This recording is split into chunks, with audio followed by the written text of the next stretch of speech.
There is a version of you right now buying things you cannot afford to impress people you do not even like. And the scary part is, you already know it. You feel it every time you swipe that card, and that tiny voice in your head whispers, you shouldn't be doing this. But here's what most people never realize. That voice is not weakness. That voice is the only part of you still thinking clearly. And by the end of this video, you are going to understand exactly why the lifestyle you think is success is actually the trap that is keeping you broke forever. If you are serious about breaking free from this cycle, take a second right now and like this video and subscribe to Mindluent, because what you are about to hear could completely change the way you see money, status, and your own future. Let me tell you about a man named Daniel. Daniel was 29 years old, working a decent corporate job in a mid-sized American city, making around $70,000 a year. On paper, Daniel was doing fine. But Daniel did not feel fine.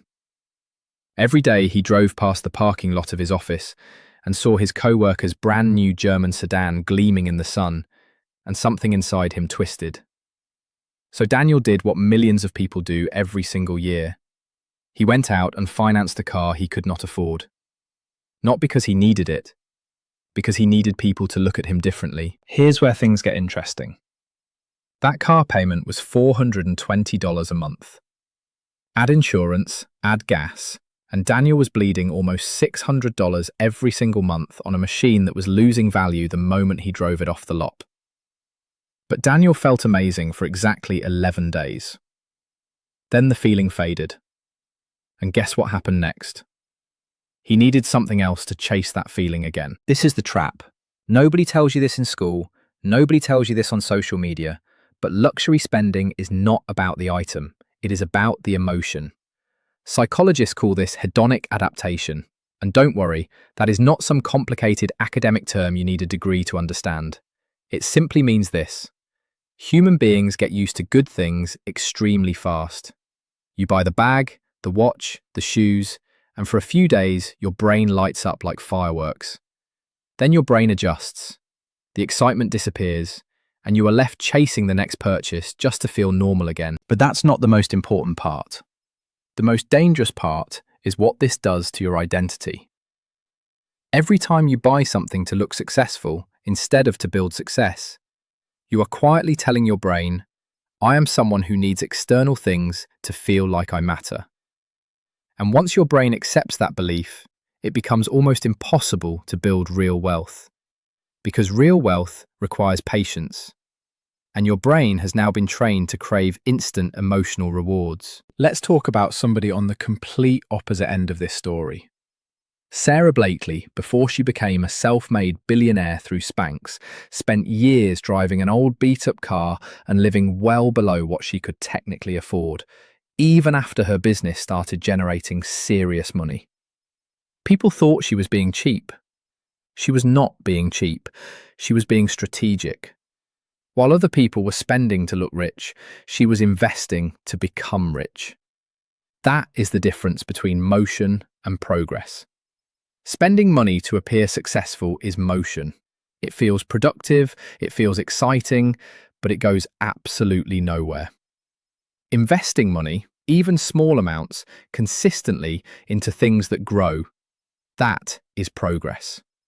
It looks boring on the outside, but it is the only path that actually leads somewhere. And here is where I want you to really pay attention, because this next part is where most people get it completely backwards. Average people believe wealthy people got wealthy because they spent big. Truth is the opposite. Most self-made millionaires in America live far below their means for years, sometimes decades, before anyone even notices they have money at all.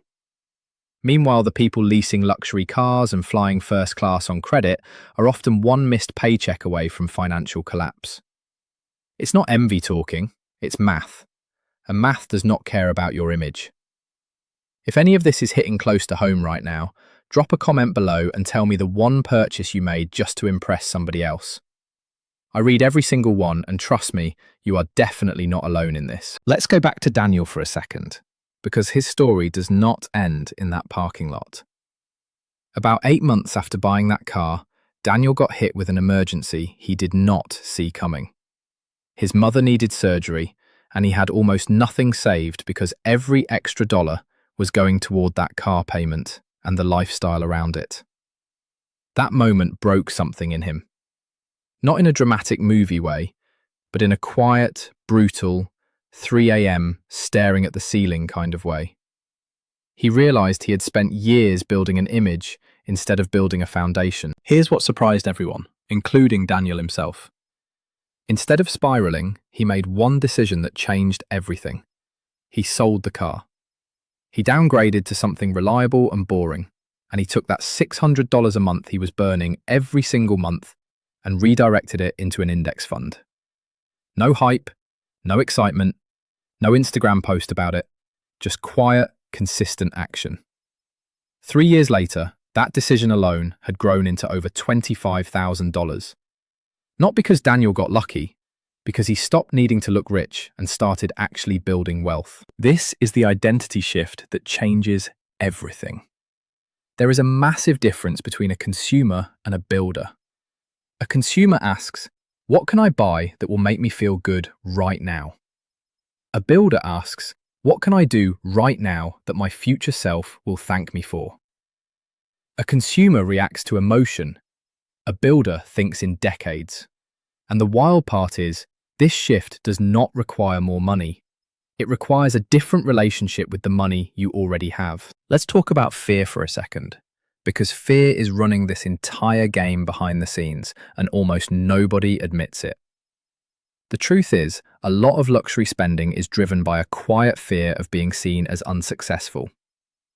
In a world where everyone is broadcasting their highlight reel online, falling behind visually feels unbearable, even if your actual finances are healthier than the person you are comparing yourself to. But here's the truth that will set you free the moment you accept it. Nobody is thinking about you as much as you think they are.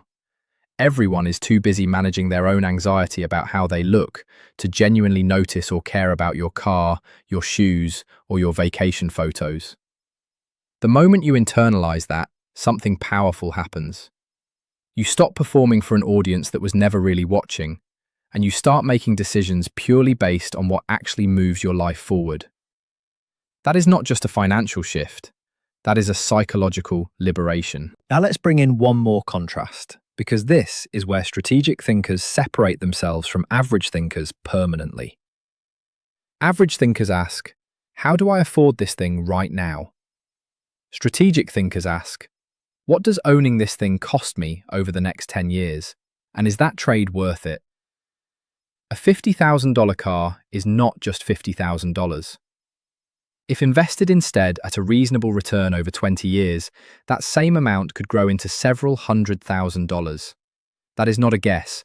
That is basic compound growth, something almost every wealthy family understands and almost every broke family was never taught. This is not about never enjoying nice things. Let's be honest with each other for a second. This is not some preachy lecture telling you to live like a monk forever. It is about sequencing.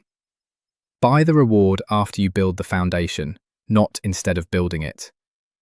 The people who eventually enjoy real luxury without stress are the ones who built wealth first and let the lifestyle follow naturally, quietly, without needing anyone's approval.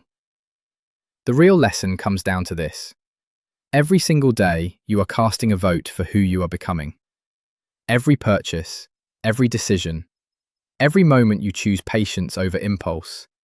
You are either voting for the identity of a builder or the identity of a performer. And identities compound just like money does.